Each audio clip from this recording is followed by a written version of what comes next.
बिस्मिल्लाहिर्रहमानिर्रहीम अस्सलाम वालेकुम वरहमतुल्लाहि वबरकातुहू। आज का जो हमारा टॉपिक है वो है work done in gravitational field. Last lectures में आप लोगों ने सुना है work done by a constant force and work done by a variable force. अब क्या है work done in gravitational field. Gravitational field में वर्क डन क्या होगा, पहले तो ये जानने की कोशिश करें कि ग्रेविटेशनल फील्ड क्या है। What is gravitational field? Definition यहां पे लिखे। डिफिनीशन से पहले आप लोग क्या करें, अगर आप लोगों के हाथ में फॉर एग्जांपल क्या है, बॉल पॉइंट है, ठीक है, इसको हम स्पेस में छोड़ते हैं और ये नीचे की तरफ आते हैं, ठीक है। ये मैं स्पेस में छोड़ता हूं और ये आ गया नीचे की तरफ, मतलब इस पे फोर्स लग गया। कौन सा फोर्स लग गया? फोर्स ऑफ ग्रेविटी लग गया, जो इसके वेट के बराबर है। और ये क्या होगा?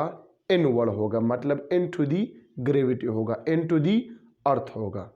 ये जो स्पेस की बात मैं करता हूं, उस स्पेस का नाम क्या है? ग्रेविटेशनल फील्ड, ठीक है। The space around the earth. यहां पे देखिए आप लोग, एक बॉडी को फॉर एग्जांपल ये मास है, मैं ये टोटल अर्थ है, यहां से मैं इसको फेंकता हूं, ये नीचे की तरफ आएगा। फिर मैं दूसरा मार्कर उठाता हूं, दूसरा मास उठाता हूं, फिर फेंकता हूं, नीचे की तरफ आएगा, ठीक है। तीसरा उठाता हूं तो ये भी नीचे की तरफ आएगा। मतलब ये क्या है? इनटू द फील्ड, यहां पे इस चीज को हम फेंकते हैं और ये टुवर्ड दी अर्थ आते हैं। तो ये जो स्पेस आप लोगों को नजर आ रहे हैं, मैंने इस एरो से रिप्रेजेंट किया है। ये कौन सा स्पेस है? इस स्पेस को हम क्या कहते हैं? ग्रेविटेशनल फील्ड कहते हैं। क्या कहते हैं? Gravitational field. तो यहां पे डिफिनीशन में आप लोग किस तरह लिखेंगे? द फील्ड, या sorry, the space around the earth which exert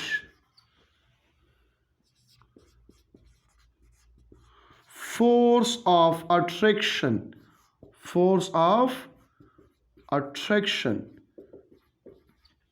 किस चीज पे? on the other bodies, दूसरी बॉडीज पे फोर्स ऑफ अट्रैक्शन जो है ये क्या लगाए? एक्सर्ट करे। तो इस स्पेस को, इस रीजन को, रीजन का नाम भी कह सकते हैं आप लोग, इस स्पेस या रीजन का नाम क्या होगा? ग्रेविटेशनल फील्ड होगा। It's called gravitational field. हमेशा के लिए अदर बॉडीज को क्या करते हैं? अट्रैक्ट करते हैं। ऐसा कोई भी बॉडी नहीं है जिससे क्या करे? रिपल्शन करे। तो अर्थ क्या करता है? अर्थ का जो फील्ड है ये हमेशा के लिए क्या होगा? अट्रैक्टिव फील्ड होगा। हमेशा के लिए जो फोर्स लगाता है, अट्रैक्टिव फोर्स लगाया। हर एक चीज इसकी तरफ क्या होता है? अट्रैक्ट होते हैं, ठीक है। तो इस फील्ड का नाम क्या है? ग्रेविटेशनल फील्ड है। अब ग्रेविटेशनल फील्ड का स्ट्रेंथ कितना है?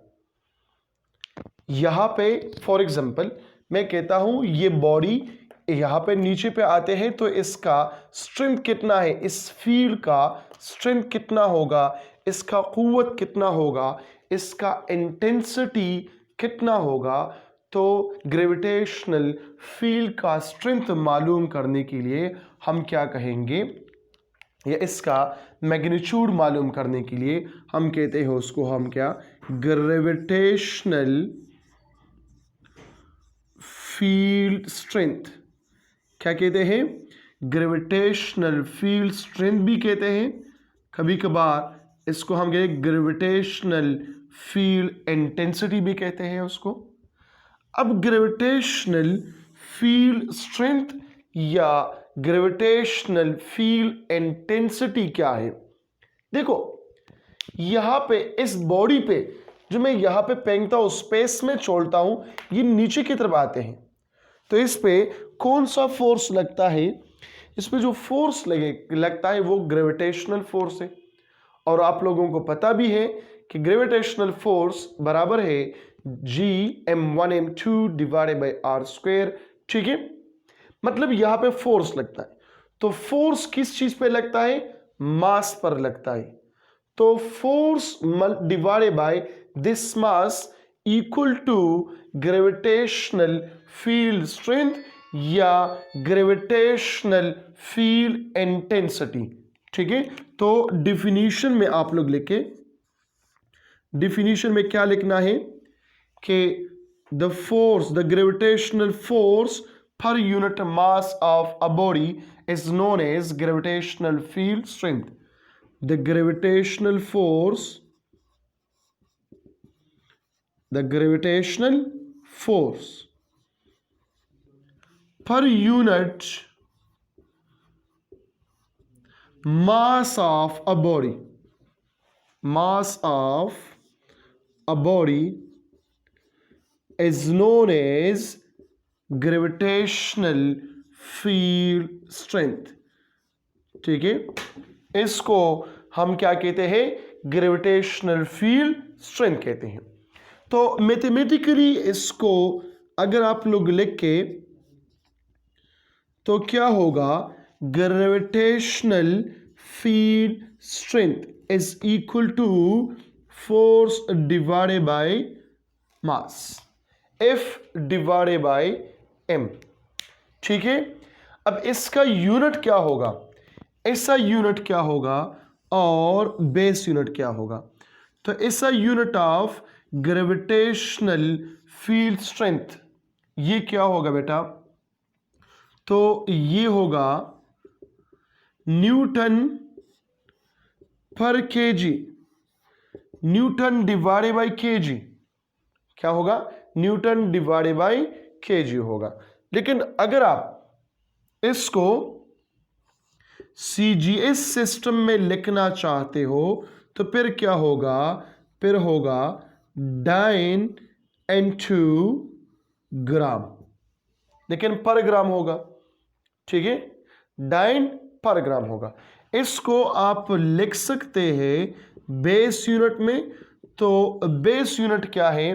किलोग्राम मीटर पर सेकंड स्क्वायर। देखो, किलोग्राम मीटर पर सेकंड स्क्वायर, और यहां पे हम लगाते हैं मल्टीप्लाई बाय पर केजी। तो पर केजी और ये +1 ये खत्म हो जाएगा, मीटर पर सेकंड स्क्वायर आ जाएगा। क्या आ जाएगा? मीटर पर सेकंड स्क्वायर। इसका क्या है? बेस यूनिट है। क्या है? बेस यूनिट है। जब बेस यूनिट है, इससे अंदाजा लग गया कि जो ग्रेविटेशनल फील्ड स्ट्रेंथ है असल में ये ग्रेविटेशनल एक्सेलरेशन है। क्या है? ग्रेविटेशनल एक्सेलरेशन है। आप लोग देख सकते हैं यहां पर। चलो, ये अर्थ में यहां पे थोड़ा सा छोड़ता हूं, इसके बाद वर्डन में भी बात करते हैं। ठीक है, क्योंकि हमने कहा कि या हमें पता भी है कि F is equal to m a, और अभी भी हमने कह दिया है कि एक बॉडी जब नीचे की तरफ आ रहा है, यहां पे जो फोर्स लगता है वो फोर्स किस चीज के बराबर है? इसके वेट के बराबर है। तो मतलब ये फोर्स बराबर हो गया किस चीज के? वेट के बराबर हो गया। और ये वेट बराबर है किस चीज के? m/g के बराबर है। ठीक है, या F is equal to mg के बराबर हो गया। तो g का वैल्यू क्या हो गया? g का वैल्यू आ गया F divided by m, which is equal to gravitational field strength. तो अक्सर एमसीक्यूज में आते हैं, ये पॉइंट अपने साथ नोट करें। ठीक है, एमसीक्यू में आते हैं, क्या आता है कि which of the following quantities, which of the following quantities या quantity gives the dimension of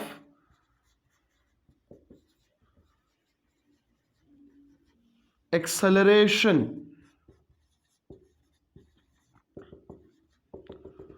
और इसमें से एक ये ऑप्शन भी मौजूद होता है, ग्रेविटेशनल फील्ड स्ट्रेंथ। तो आंसर क्या होगा आपको? ग्रेविटेशनल फील्ड स्ट्रेंथ होगा। ठीक है, तो ये ग्रेविटेशनल फील्ड हो गया और ग्रेविटेशनल फील्ड स्ट्रेंथ आ गया। अब हमारा जो मेन टॉपिक है वो क्या है? Work done in gravitational field. ये वर्क डन क्या होगा? तो वर्क डन से पहले मैं लिखता हूं कि ये जो ग्रेविटेशनल फील्ड है, it is the example of conservative field. दो किस्म की फील्ड है बेटा, एक को हम कंजर्वेटिव फील्ड कहते हैं, दूसरे को हम नॉन कंजर्वेटिव फील्ड कहते हैं।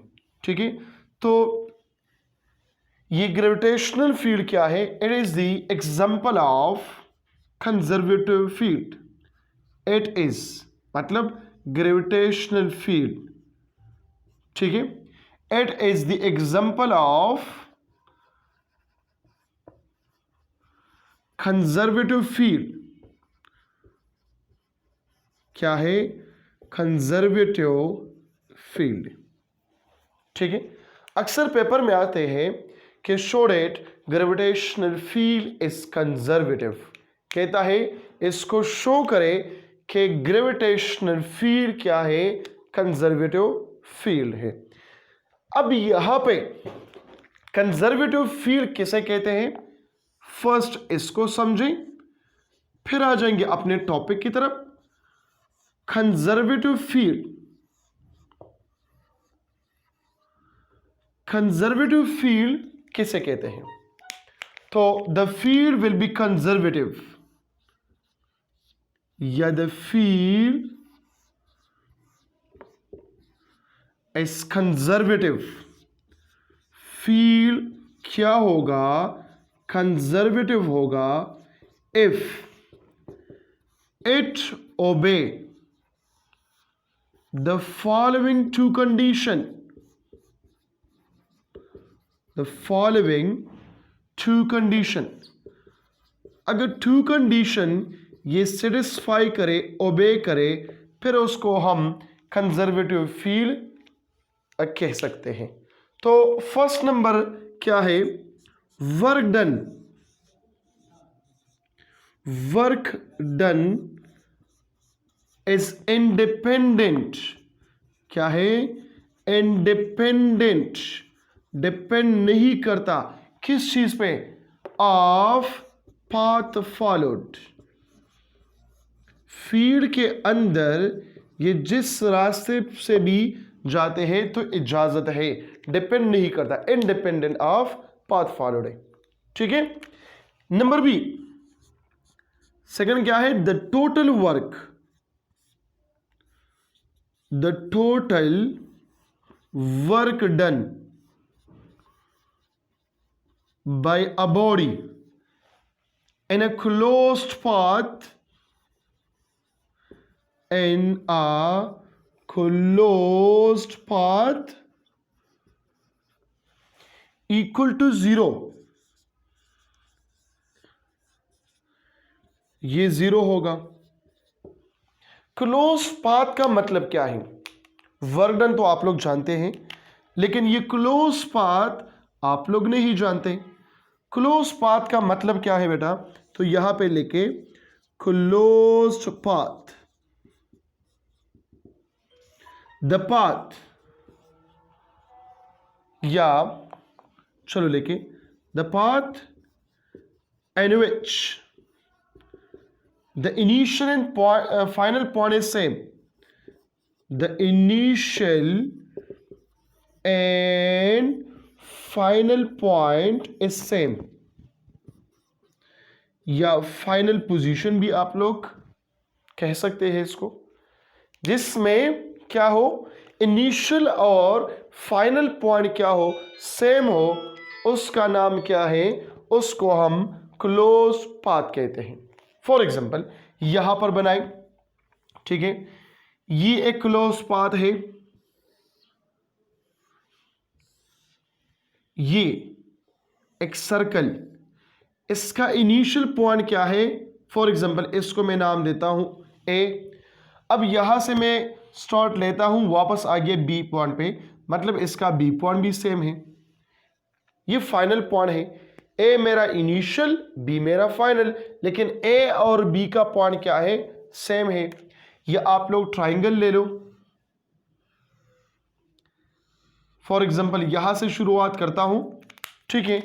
ये ए, ये बी, ये सी, तो ए बी सी ए, देखो ये इनिशियल पॉइंट और ये फाइनल पॉइंट। यहां से ए से लेकर बी, बी से लेकर सी, सी से लेकर वापस ए, तो final point and initial point यहां पर क्या है, सेम है।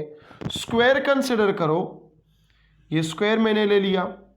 ये फॉर एग्जांपल ए पॉइंट है, ये बी पॉइंट है, ये सी पॉइंट है और ये डी पॉइंट है। तो मैं लिखता हूं A B C D A से लेकर बी, बी से लेकर सी, सी से लेकर डी, डी से लेकर ए। तो इनिशियल और फाइनल पॉइंट क्या है, सेम है। तो इसको हम क्या कहते हैं, क्लोज्ड पाथ कहते हैं, ठीक है। इस फील्ड को हम कंजर्वेटिव फील्ड कहते हैं, जो ये दो कंडीशन ओबे करते हैं। कौन कौन से, कि work done is independent of path followed and the total work done by a body in a closed path equal to 0।